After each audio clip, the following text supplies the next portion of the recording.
नमो नमः। सिद्धान्तमौपनिषदं शुद्धान्तं परमेष्ठिनः षोडाधर्मः किञ्चित् बीडाधर्मोपास्महे शारदाङ्घ्रियुगं नौमि शरदेन्दुसमप्रभं यद्ध्यानादेव देवानाम् अग्रगण्यो गजाननः। अद्य वयं काव्यप्रकाश प्रथमोल्लासस्य पाठम् अत्र करिष्यामः। तत्र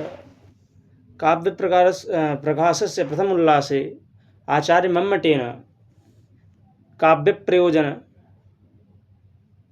काव्यलक्षण, काव्यप्रकार इत्यादीनां वर्णनं कृतं। तेषां सर्वेषां व्याख्यानम् अत्र भविष्यति। तत्र ग्रन्थारम्भे विघ्नविघाताय समुचितेष्टदेवतां ग्रंथकृत परामर्शति।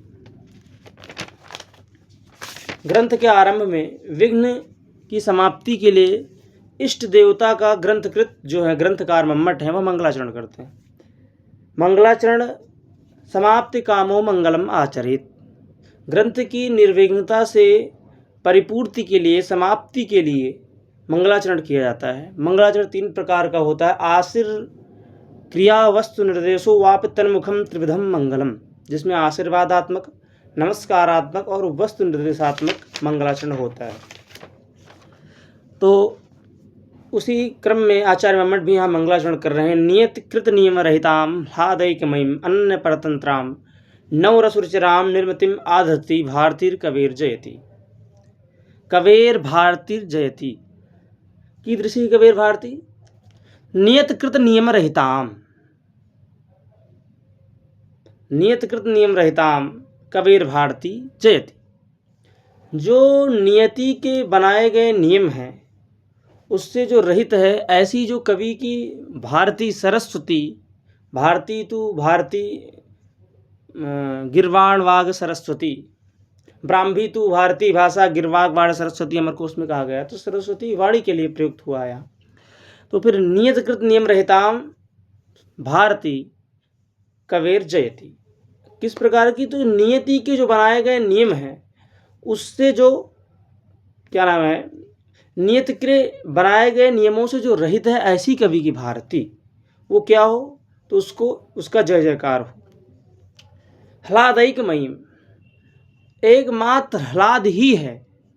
जैसा कि देखते हैं जो लोक है, लोक में जो रस हैं वो सभी आनंददायक ही हो ऐसा नहीं है, हृदय हो ऐसा जरूरी नहीं है। पर जो नाट्य होता है, जो काव्य होता है, यह एक आनंद को ही प्रदान करता है। यहाँ की करुण रस भी जो है उसके लिए उन्होंने विश्वनाथ जी ने लिखा है, करुणादावप रसे जायते यत् परम सुखम सचेतसाम अनुभव प्रमाणम तत्र केवलम। तो करुण रस में भी आनंद की प्राप्ति होती है, यह बस काव्य में ही संभव है। इसीलिए कहा गया है नव रस रुचिराम। आगे अभी विशेषण आएगा। तो ह्लादैकमयीम, काव्य से आपको दुख नहीं होता, ह्लाद ही होता है, प्रसन्नता ही होती। ऐसी ह्लादैकमयी भारती जयति।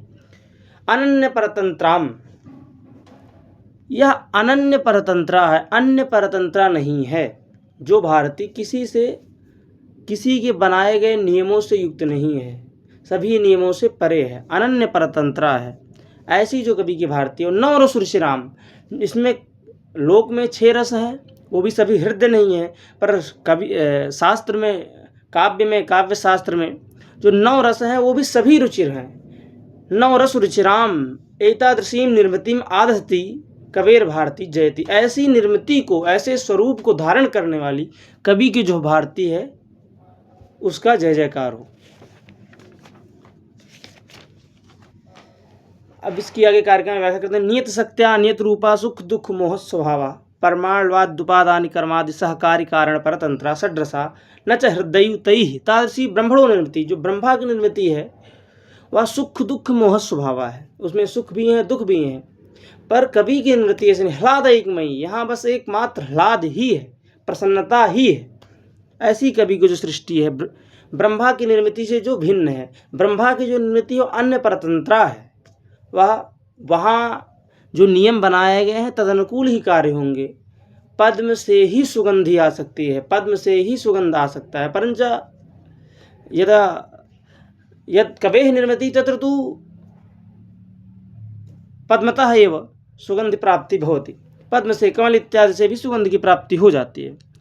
एतद् विलक्षणा कविर्वाङ्मति, अतएव विलक्षणा यतो हि हृद्याः नवरसरुचिरां ह्लादैकमयीम् अनन्यपरतन्त्रां नियतकृतनियमरहिताम् अतएव एतद् विलक्षणा वर्तते। का कविवाङ्निर्मितिः अतएव जयति।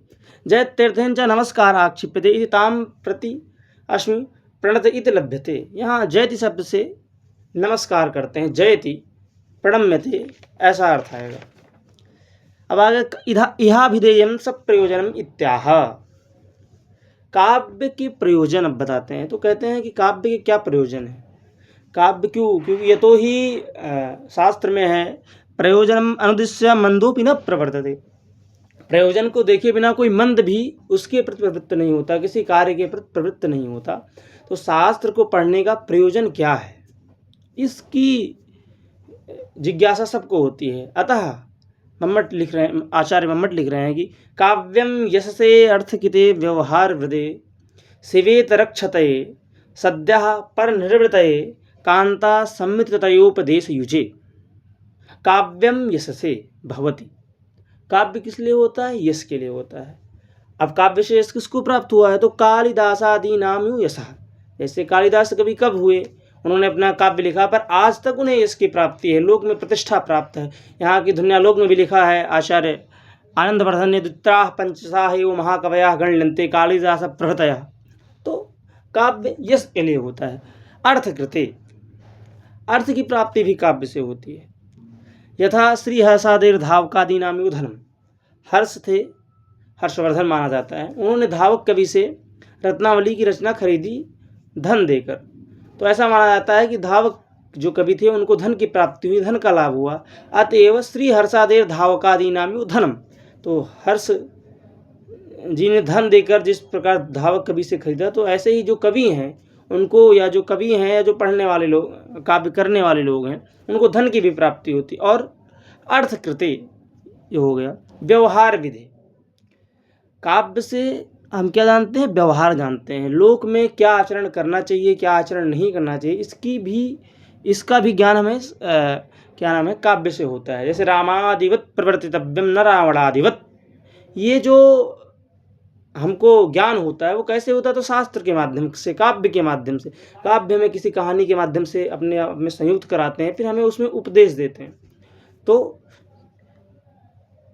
राजादिगतोचितापचार परिज्ञानम, राजादिगत उचित आचार के परिज्ञान के लिए काव्य होता है। शिवेत रक्षते, शिव कल्याण, शिवात इतरत शिवेतरत तस्य क्षति, शिवेतर क्षति तस्मै शिवेतर क्षतये। शिव से इतर जो अकल्याण, उसकी क्षति के लिए भी काव्य होता है। जैसे आप देखेंगे बहुत से स्तोत्र लिखे गए किसी रोग के निवारण के लिए, तो उस प्रकार काव्य से शिव से इतर अकल्याण की क्षति भी होती है। जैसे यहाँ लिखा आदित्यादेर मयूरादि नाम अर्थ अनर्थ निवारणम, अनर्थ का निवारण हुआ। आदित्य आदे मयूरादि, मयूर कवि ने आदित्य सूर्य की उपासना की तो कुष्ठ रोग से उनकी निवृत्ति हुई, ऐसी किंवदंती। फिर आता है सकल सद्यः पर निर्वृतये, सद्यः पर निर्वृतये। ये जो प्रयोजन है सद्यः पर निर्वृत्ति, सद्यः रस की प्राप्ति, सद्यः आनंद की अनुभूति। इसीलिए कहा गया है कारिका भाग में सकल प्रयोजन मौलीभूतम। सकल प्रयोजन का ये क्या है? मौलीभूत है, मस्तक के समान है। मतलब जिस प्रकार शरीर में मस्तक प्रमुख होता है, वैसे सभी प्रयोजनों में ये जो प्रयोजन है सद्यः पर निर्वृत्ति, ये काव्य का प्रमुख या कहें श्रेष्ठतम प्रयोजन है। सद्यः पर निर्वृतये, इसको सकल प्रयोजन मौलभूति समनंतरम एवं रसास्वादन समुद्भूत विगलित वेद्यांतरम आनंदम। ऐसे आनंद की प्राप्ति होती है कि विगलित वेद्यांतरम, अन्यत वेद्यम यत् वर्तते, जो काव्य से अतिरिक्त जानने वाला है उसका विगलन हो जाता है। विगलित वेद्यांतरम आनंदम, ऐसे आनंद की प्राप्ति काव्य से होती है कि और किसी भी चीज़ का हमें भान नहीं रह जाता, विगलित हो जाता है। अंतरम यद वेद्यम सा विगलति, उसका विगलन हो जाता है। इसीलिए कहते हैं विगलित वेद्यांतरम आनंदम काव्यस्य भवति। अतएव सद्यः परनिर्वृतये अस्य प्रयोजनस्य कृते मम्मटेन लिखितं सकल प्रयोजनमौलीभूतम्। पुनः कांता संमिततयोपदेश युजे, उपदेश युजे, व्यवहार को जानने के लिए काव्य ऊपर कहा गया कि हमको कैसा व्यवहार करना चाहिए, इसका ज्ञान हमें काव्य से होता है। फिर कहते हैं उपदेश युजे, उपदेश किस प्रकार से काव्य से प्राप्त होता है, तो उसके लिए कह रहे हैं कांता संमिततयोपदेश युजे शब्दार्थयोर गुण भावेन रसांगभूत व्यापार प्रवणतया विलक्षणम यत् काव्यम लोकोत्तर वर्णनिपुणम कवि कर्म तत्कांतेव सरसता आपादनेन अभिमुखीकृत। कांता क्या करती है उपदेश देने के लिए? सरसता आपादनेन अभिमुखीकृत, सरसता से प्यार से बोल के आपको अपने अभिमुखीकृत फिर बताती है रामादिवत प्रवर्तितव्यम न रावणादिवत। इस प्रकार का जो उपदेश है कांता सम्मित उपदेश है। अब कहेंगे कि भाई उपदेश तो हर जगह है, उपदेश तो आप देखिए ग्रंथ हमारे जितने भी शास्त्र हैं हमको तो उपदेश ही करते हैं, पुराण आदि उपदेश ही देते हैं, तो फिर काव्य भी उपदेश दे रहा है, ये प्रयोजन कैसे हो जाएगा? क्योंकि उपदेश तो पूर्व से प्राप्त ही है। तो कहते हैं कांता सम्मित उपदेश युजे, राजाज्ञा की तरह नहीं, कांता के सम्मित उपदेश को देने वाला है। और सारे जो उपदेश हैं वो हो गया कि बस कह दिया तो कह दिया, पर इसमें है कांता के सम्मित, प्रेम भाव से, सहृदयत्व भाव से आपको जो है उपदेश की प्राप्ति। इसलिए लिखा कांता सम्मित तयो, कांता सम्मित तया उपदेश युजे, कांता के समान उपदेश को देने वाला क्या होता है? काव्य। और ये किसके प्रयोजन है? तो कवे है सहृदय से चा करोति सर्वथा तत्र यत्नियम। ये नहीं है कि बस जो काव्य लिख रहा है उसी के हैं। कवे सहृदय से चा करोति, ये जो प्रयोजन है वह कवि और सहृदय दोनों के लिए हैं जो बताए गए हैं। सर्वथा तत्र यत्नियम, अतः हमेशा काव्य के लिए प्रयास करना चाहिए। यह मम्मट का काव्य प्रयोजन है।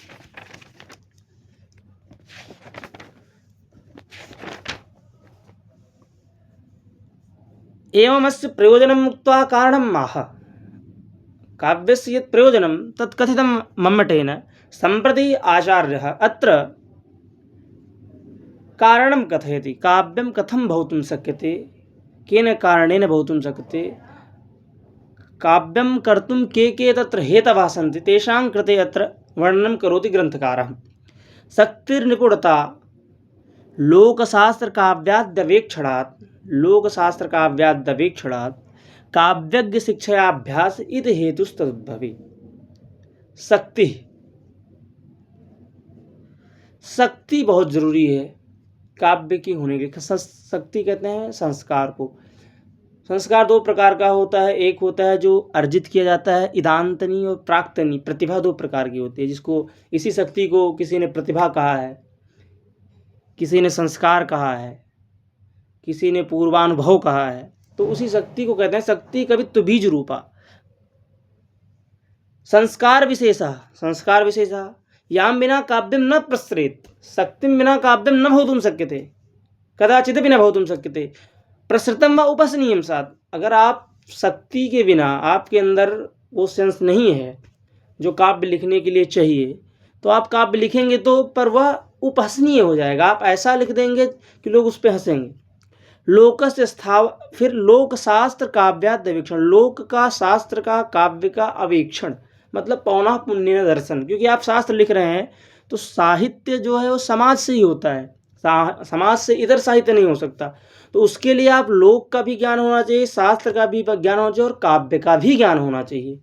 ये तीनों जब लोक शास्त्र काव्याद्यवेक्षण पौनः पुण्य, जब आप लोक का, शास्त्र का और काव्य का पौनः पुण्य अवेक्षण करेंगे, पौनः पुण्य से देखेंगे, तब आप काव्य लिखने के समर्थ होंगे। लोकस्य स्थावर जंगमात्मकस्य लोकवृत्तस्य, लोक में जो स्थावर जंगम है उनके बारे में। शास्त्राणाम छंदो व्याकरण अभिधान कोश कला चतुर्वर्ग गज तुरग खड्गादि लक्षण ग्रंथानाम, तुरग के लक्षण जहाँ लिखे हैं, कितने प्रकार के अश्व हैं। श्री हर्ष अपनी रचना नैषधि चरितम में अन्य प्रकार के अश्वों का वर्णन करते हैं। अपने त्रयोदश सर्ग में उन्होंने पंचनली श्लोक लिखा है। तो आप पंचनली श्लोक को समझने के लिए किसका ज्ञान होना जरूरी है? तो व्याकरण का ज्ञान होना जरूरी है। अभिधान कोश का ज्ञान होना जरूरी है। आपको एक शब्द के लिए अगर 4 बार लिख रहे हैं, एक ही अर्थ को बताना है, तो आपको अलग अलग अर्थ क्योंकि पुनरुक्ति दोष हो जाएगा, एक ही शब्द बार बार कहेंगे। तो पुनरुक्ति दोष से बचने के लिए आपको पौनः पुण्येन कोश का ज्ञान होगा तभी कर पाएंगे। व्याकरण का ज्ञान ध्वन्यालोक में लिखा है, प्रथमे ही विद्वांसो वैयाकरणा व्याकरण मूलत्वात् सर्व विद्यानाम। तो व्याकरण का ज्ञान नहीं होगा तो आप शास्त्र काव्य लिखने में समर्थ ही नहीं होंगे। तो इसलिए लोक शास्त्र काव्याद्य वीक्षणाम काव्यानाम च महाकवि संबंधी नाम, और काव्यों का दर्शन ऐसे ही नहीं किसी का कर लेना, महाकवियों के जो काव्य हैं उनका दर्शन करना है। आदि ग्रहणात इतिहासादि नाम विमर्शनात् व्युत्पत्ति, आदि ग्रहण से जो इतिहासादि हैं उनके विमर्शनात् व्युत्पत्ति, उनको समझना चाहिए। काव्यम कर्तुम विचारयितुम काव्यज्ञ शिक्षाभ्यास, काव्यज्ञ जो काव्य को जानने वाले हैं उनके संरक्षण में रहकर अभ्यास करना, काव्य को जानने वालों के संरक्षण में रहकर उनसे सीखना, उनसे काव्य का करने का अभ्यास करना। काव्यम कर्तुम विचारयितुम च ये जानन्ति तदुपदेशेन करणे योजने च पौनः पुण्येन प्रवृत्ति इति त्रयः समुदिताः। पौनः पुण्येन प्रवृत्ति, उनके साथ जब आप रहेंगे तो देखेंगे कैसे काव्य लिख रहे हैं, क्या सोच रहे हैं, क्या विचार कर रहे हैं, किन धातुओं का प्रयोग कर रहे हैं, किन शब्दों का प्रयोग कर रहे हैं, कैसी रचना के लिए किन छंदों का प्रयोग कर रहे हैं इत्यादि का जब आप ज्ञान होगा। ये ज्ञान कैसे हो सकता है? तो काव्यज्ञ शिक्षाभ्यास, जो काव्य को जानने वाले हैं, काव्य को करने वाले हैं, उनके उपदेश से, उनके सामने अभ्यास से, पौनः पुण्येन अभ्यास से आपको चीज़ें आएंगी। त्रया समुदिताः। अब ये नहीं कह सकते, प्रश्न होता है कि इत हेतु न तो हेतवः, यहाँ हेतु क्यों कहा गया?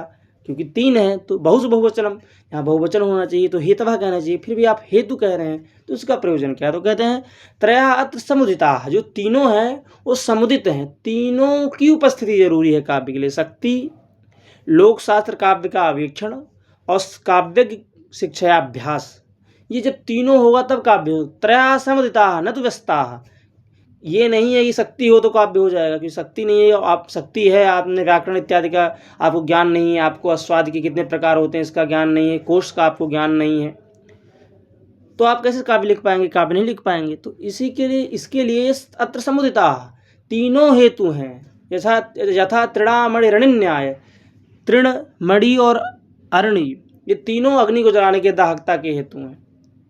उसी प्रकार यहाँ त्रया समुदिता न तो व्यस्ता, अलग अलग नहीं, सबके साथ होने पर ही काव्य होता। तस्य काव्यस्युद्भवे निर्माणे समुल्लासे च हेतु न तो हेतवा, इसलिए हेतु हैं, हेतवा नहीं, बहुवचन नहीं होगा, क्योंकि इनके सबके होने से ही काव्य संभव है। अब आगे एवं अस्य कारण मुक्त स्वरूपम, काव्य के कारण को बता के स्वरूप को कहते हैं। तददोषौ शब्दार्थौ सगुणावलंकृति पुनः क्वापि तत्काव्यम, तत् सर्वनाम्नः पूर्वस्य परामर्शकः भवति। तत्काव्यम, तत् किं काव्यम?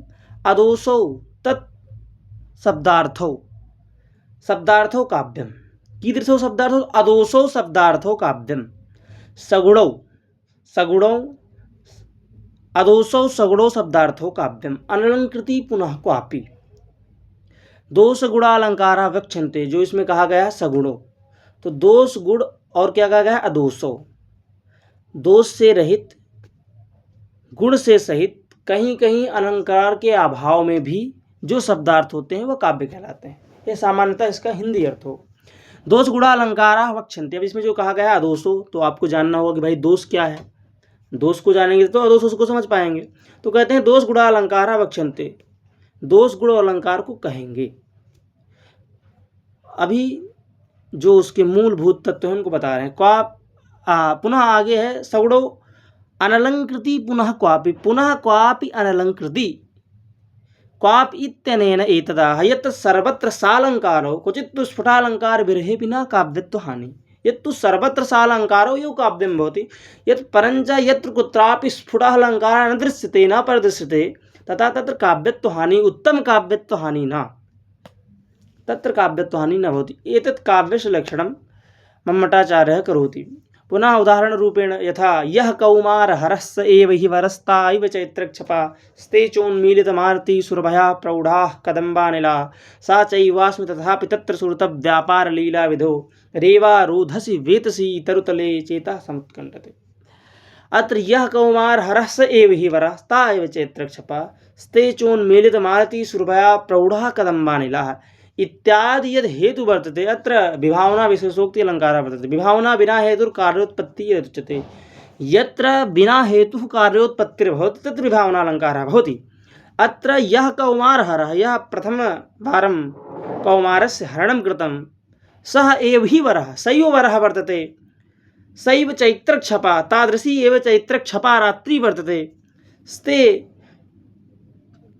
ते उन्मीलितमालतीसुरभयः प्रौढा कदम्बानिला, सर्वा यत् पूर्व अनुभूता व्यवस्था वर्तते सैव वर्तते, पुनः चेतः समुत्कण्ठते। यदा पूर्वं त्वया अनुभूतं तदा सम्प्रति चेतः कथं समुत्कण्ठते? अतएव अत्र कारणं न वर्तते, यतोहि उत्कण्ठायाः हेतु अनुद्भूति वर्तते, परञ्च अत्र तु उद्भूति वर्तते, अनुभवं वर्तते, अनुद्भूति न वर्तते। पूर्वं यद् अनुभूतं तस्य कृते उत्कण्ठा कथं ज्ञातुं शक्यते? अतः अत्र विभावनालङ्कारः इति अन्ये आचार्याः मन्यन्ते। परञ्च अत्र मम्मटाचार्यमते अत्र स्फुटो न कश्चित् अलङ्कारः। अब यत्र यद् अलङ्कारः वर्तते सः तु स्फुटः न। सामान्येन यथा यः कौमारहरस्य एव हि परस्ताव चैत्रक्षपा श्लोकपद्यपठनेन अलङ्कारः न प्रदृश्यते, परञ्च बहवः प्रयासः कर्तव्यः तदा एव भवितुं शक्यते। अतः अत्र न स्फुटो अलङ्कारः कश्चित् अलङ्कारः। रसस्य च प्राधान्यात् न अलङ्कारता। रसस्य च प्राधान्यात्, शृङ्गाररसस्य प्राधान्यात् अत्र रसवदलङ्कारतापि न। यतोहि यत्र एकस्य रसस्य प्राधान्यम् अन्यदे रसाः ते अङ्गभूताः भवन्ति तत्र रसवदलङ्कारता अङ्गाङ्गीभावः भवति। परञ्च अत्र शृङ्गाररसस्य एव प्राधान्यं वर्तते, अन्यरसस्य उपस्थितिः न वर्तते। अत्र इत्यत्र प्राधान्येन रसवदलङ्कारतापि न, रसस्य च प्राधान्यात् न अलङ्कारता इति मम्मटाचार्येण उक्तम्। इति समयस्य अपि अभावः वर्तते, अतएव नमो नमः। नमो नमः मित्राणि, पुनर्मिलामः।